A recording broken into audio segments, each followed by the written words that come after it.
நீங்கள் பார்த்து கொண்டிருப்பது நியூஸ் 21 செய்திகள். தமிழ்நாடு செய்திகளை உடனுக்குடன் தெரிந்து கொள்ள நியூஸ் 21 செய்திகளை பாருங்கள்.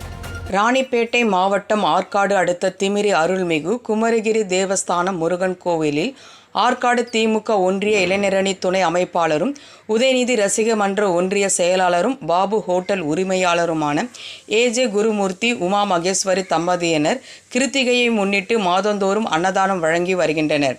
அதனைத் தொடர்ந்து அன்னதான நிகழ்ச்சியில் சிறப்பு அழைப்பாளர்களாக திமுக மாவட்ட இளைஞரணி அமைப்பாளரும் ஆற்காடு சட்டமன்ற உறுப்பினருமான JL ஈஸ்வரப்பன், மகாத்மா காந்தி இலவச முதியோர் இல்ல தலைவரும் மாவட்ட அறங்காவலர் குழு தலைவருமான J லட்சுமணன் அவர்கள் கலந்து கொண்டு அன்னதான நிகழ்ச்சியை துவக்கி வைத்து சிறப்பித்தனர்.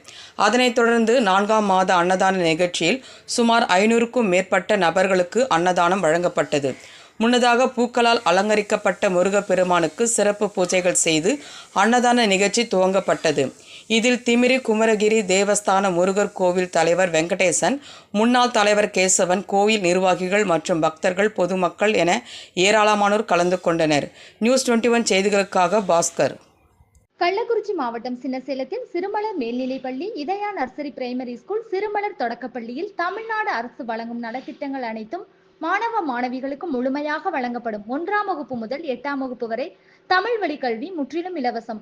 10ஆம் வகுப்பு, 11ஆம் வகுப்பு, 12ஆம் வகுப்பு மாணவிகள் 450க்கும் மேல் மதிப்பெண் எடுக்கும் மாணவ மாணவிகளுக்கு 50% கல்வி கட்டண சலுகை உண்டு. தரமான கல்வி, வளமான எதிர்காலம். மாணவ மாணவிகளை எம் பள்ளியில் சேர்க்க முந்துங்கள். மாணவ மாணவிகளின் படிப்பிற்கும் ஒழுக்கத்திற்கும் 100% வெற்றி உறுதி.